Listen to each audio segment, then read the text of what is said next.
बिस्मिल्लाहिर्रहमानिर्रहीम। दोस्तों, मलिक सिराज अहमद आपकी खिदमत में हाजिर। 1 फरवरी 2024 आज के ठीक 7 दिन बाद 8 फरवरी को डेरा गाजी पाकिस्तान में आम इंतखाबात होने जा रहे हैं। 8 फरवरी की पोलिंग का सबको शिद्दत से इंतजार। 1-2 दिन के अंदर गुज़श्ता जो एक्टिविटीज़ हुई उससे एक माहौल सा बना था कि शायद इलेक्शन पोस्टपोन ना हो जाए, लेकिन आज इलेक्शन कमीशन ऑफ पाकिस्तान ने बड़ा वाज़ेह अंदाज में ये मैसेज कन्वे किया और प्रेस रिलीज जारी की कि 8 फरवरी को हर सूरत में इलेक्शंस होंगे।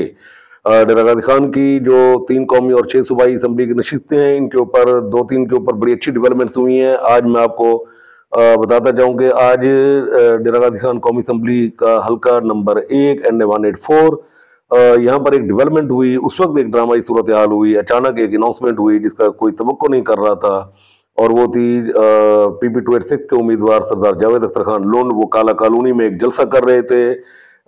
एक अच्छी खासी गैदरिंग थी। उस गैदरिंग के अंदर उन्होंने ऐलान किया कि जी वो NA 184 के ऊपर पाकिस्तान तहरीक इंसाफ के उम्मीदवार अली मोहम्मद रत्ता खलोल की जो है ना हिमायत का ऐलान करते हैं। और इसके बाद उन्होंने जो उनके सामने मजमा बैठा था उनसे हाथ खड़े कराकर इस बात का अहद लिया कि वो भी तहरीक इंसाफ के जो उम्मीदवार हैं अली मोहम्मद रत्ता खलोल, उनको वो सपोर्ट करेंगे, वोट करेंगे।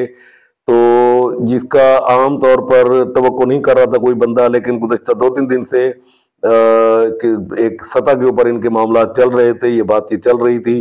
सरदार जावेद अख्तर खान ने बहरहाल कौमी असम्बली की नशिस्त के ऊपर किसी का जो है ना अनाउंसमेंट करनी थी।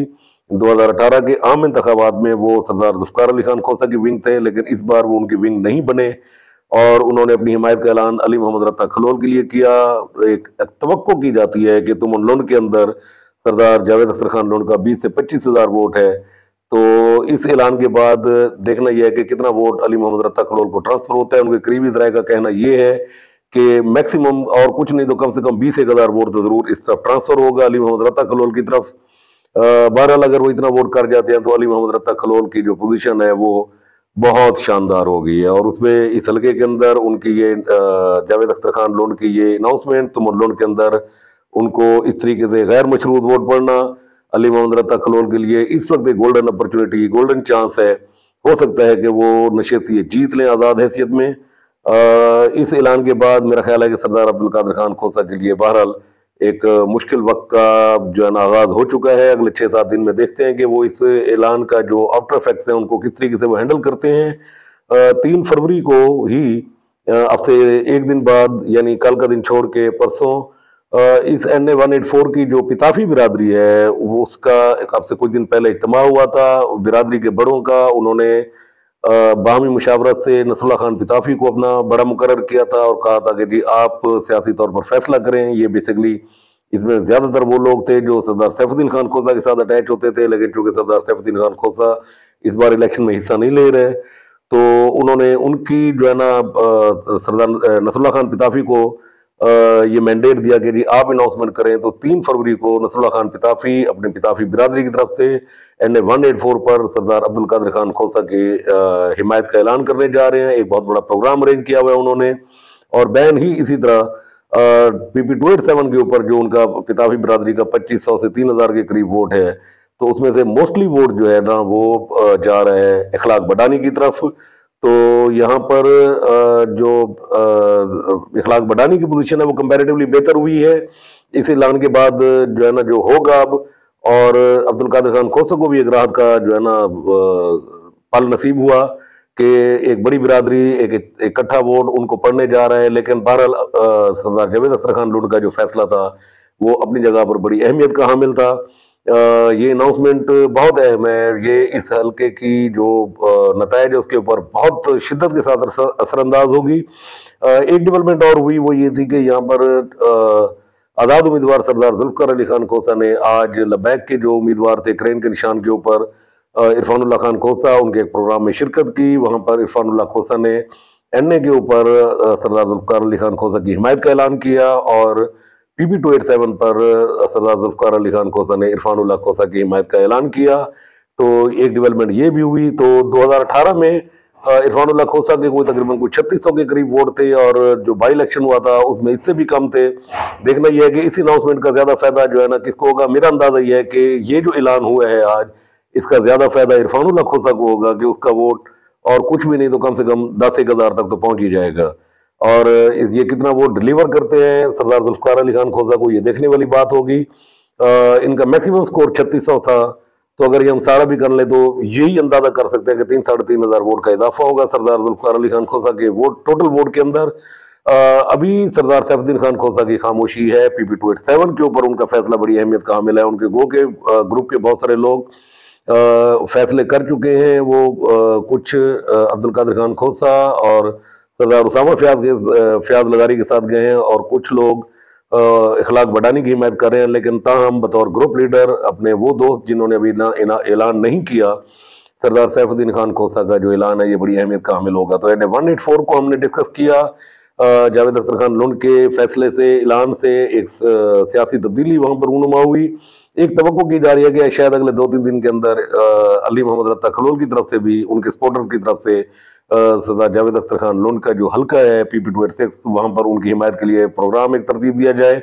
बड़ी अनाउंसमेंट थी। अली मोहम्मद रत्ता खलोल को एक जंप मिला, एक बूस्ट मिला इस ऐलान से, एक अच्छा खासा वोट बैंक मिला, तो लुंड के अंदर उनकी पजीराई बढ़ गई। और इसके साथ साथ जो दूसरी अनाउंसमेंट थी सरदार जुल्फकार अली खान खोसा वाली, तो उसमें भी बहरहाल इसमें इरफानुल्लाह खोसा को बहरहाल बहुत फायदा होगा। और जहां तक पिताफी बिरादरी है, तो हाजी नसरुल्लाह खान पिताफी 3 फरवरी को सरदार अब्दुल कादिर खान खोसा की हिमायत का ऐलान करने जा रहे हैं। तो बड़ी जबरदस्त पोजीशन हो गई है। मेरा ख्याल ये है कि इस वक्त जो सूरत हाल है वहां पर जो मुमकिन एक एजम्पशन हैं जो हम वोटों के हिसाब से कर रहे हैं, तो अली मोहम्मद रत्ता खलोल को बहरहाल इस वक्त एक बरतरी हासिल है। अब्दुल कादिर खान खोसा को बहुत मेहनत करनी पड़ेगी। और इसी तरीके से PP 287 के ऊपर जो 2-3 यूनियन काउंसिल हैं नीचे की, जिनको हम शुमाली साइड की यूनियन काउंसिल कहते हैं, द्रामे से लेकर यारू तक की, टिबी खाड़े लाडन और इस तरीके से दूसरे इलाके, वहां पर इखलाक बढ़ानी बहुत आगे हैं। लेकिन जो लगारी साइड की जो यूनियन काउंसिल है वहां पर सरदार उसामा फयाज लगारी को बहरहाल एक बरतरी हासिल है। डिपेंड कर रहा है उनकी जीत उनके यूनियन काउंसिल पे, उनको कितना वोट लेके वो निकलते हैं और कितनी बरतरी लेकर चलते हैं। 185 एक डेवलपमेंट हुई, और वो ये थी कि पाकिस्तान पीपल्स पार्टी के उम्मीदवार सरदार दोस्त मोहम्मद खान खोसा और पाकिस्तान मुस्लिम लीग नून के उम्मीदवार PP 288 से सैयद अब्दुल अलीम शाह साहब, इन्होंने अपने ग्रुप का एक सियासी इज्तिमा, मुश्तरका इज्तिमा किया, और ये पहली बार इकट्ठे हुए एक यहाँ के निजी होटल के अंदर, और वहाँ पर एक बड़ा गर्मजोश इनका इस्तकबाल किया गया। वहाँ पर खूब नारेबाजी हुई, और उस पर सरदार दोस्त मोहम्मद खान खोसा ने कहा कि जी मैं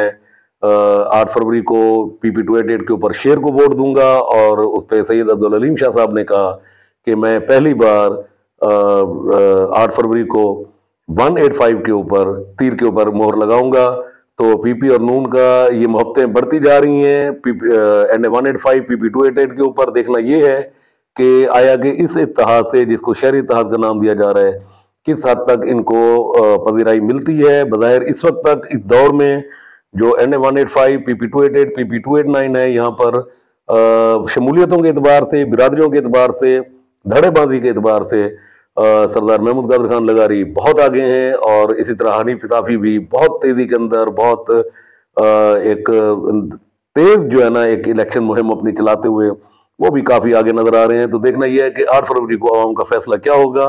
और 186 की बात अगर करें तो वहां पर वही सिचुएशन एज इट इज है। वहां पर सरदार अवैस खान लगारी बामुकाबला मार सजाद चीना मैच पड़ा हुआ है। नीचे PP 290 के ऊपर सरदार अवैस लगारी बामुकाबला तहरीक इंसाफ के मोहिउद्दीन खान खोसा, सरदार मोहिउद्दीन खान खोसा, और PP 291 के ऊपर सरदार अहमद खान लगारी मुस्लिम लीग नून के, उनके मुकाबले में पाकिस्तान तहरीक इंसाफ के फहीम सईद चंगवानी और पाकिस्तान पीपल्स पार्टी के रमजान कादिर। ये तकरीबन इसको हम काफी दफा डिस्कस कर चुके हैं। ऑलमोस्ट सेम पोजीशन चली आ रही है, वहां पर कोई इतना बड़ा चेंज नहीं होने वाला। चलते चलते तौसा की बात करूं कि तौसा के अंदर NA 183 के ऊपर बड़ा कांटेदार मुकाबला है। तौसा मंगरोठा ख्वाजा शिराज की मकबूलियत पीक पे पहुंची हुई है, अरूज के ऊपर है। लेकिन इसके साथ साथ ग्रुप्स, धड़ेबाजी और जो बिरादरियां हैं उनके एतबार से अमजद फारूक खान खोसा भी उनके बराबर चल रहे हैं। उसमें देखना यह है कि 2 ऐलानात यहाँ पर होना बाकी हैं। सरदार अकरम खान मलगानी ने भी NA 183 के ऊपर किसी की हिमायत का ऐलान करना है, और सरदार उस्मान खान बुज़दार ने भी NA 183 की ऊपर किसी की उम्मीदवार की हिमायत का ऐलान करना है। इसमें सरदार उस्मान खान बुज़दार का फैसला बहरहाल मैटर करता है, वो एक बहुत बड़ा वोट बैंक है। देखते हैं वो जिसकी हिमायत का ऐलान करेंगे तो यकीनन उसकी जीत यकीनी होगी। और PP284 के ऊपर बिलाशुबा हाफिज तैयार कैसरानी जिस तरीके से कोई सलमान के दौरे कर रहे हैं, उनका जो मोमेंटम बना हुआ है, जो उनकी इलेक्शन कैंपेन है, जिस तरीके से उनको प्रोग्राम मिल रहे हैं, इस वक्त वो अपनी इंतखाबी मुहिम में सबसे आगे हैं। उसके बाद सरदार जाफर खान और फिर मीर बादशाह खान कैसरानी, और इसी तरह के 285 के ऊपर भी सलाउद्दीन अकबर जो पाकिस्तान तहरीक इंसाफ के उम्मीदवार हैं, उनको बूस्ट मिला है थोड़ा सा। लेकिन इस वक्त फिर भी 3 खाजिगान, ख्वाजा दाऊद, ख्वाजा निजामुल महमूद नून लीग के, और ख्वाजा सलाउद्दीन अकबर ये, और अकरम खान मलगानी पाकिस्तान पीपल्स पार्टी के, तो चारों का मैच है।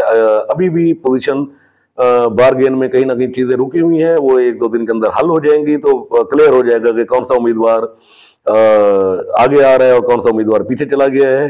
तो तौसा की सूरत हाल में कांटे का मुकाबला, 2 फैसलों का इंतजार, NA के ऊपर और PP284 के ऊपर हाफिज तैयार खान कैसरानी आगे, उसके पीछे सरदार जाफर खान बुज़दार, PP285 के ऊपर 3 खाजिगान और एक अकरम खान मलगानी। 1-2 दिन के अंदर मजीद फैसले मुतवक्के हैं और उम्मीद है उसके ऊपर हमें आइडिया हो जाएगा कि कौन विनर है और कौन लूजर है। तो आज की डेवलपमेंट में सबसे बड़ी बात जो थी वो 184 के ऊपर सरदार जावेद अख्तर खान लुंड का तहरीक इंसाफ के उम्मीदवार अली मोहम्मद रत्ता कलोल की हिमायत का ऐलान था। इसने एकदम सियासी फिजा तब्दील की है। देखना यह है कि आइंदा 1-2 रोज के अंदर सरदार अब्दुल कादिर खान खोसा किस तरीके से कम बैक करते हैं और ये मुमकिन जो वोट पड़ने वाला है उनके मुखालिफ उम्मीदवार को, वो इसका सद्देबाब क्या करते हैं। तो इंशाल्लाह नेक्स्ट टाइम आपकी खिदमत में दोबारा हाजिर होंगे कुछ नई सियासी डेवलपमेंट के साथ और कुछ नए सियासी तजदीदों के साथ।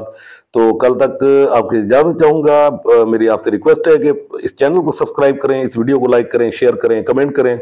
आपका ये ताउन हमें दरकार है। तो इंशाल्लाह कल तक आपसे इजाज़त लेते हैं। अल्लाह हाफिज़।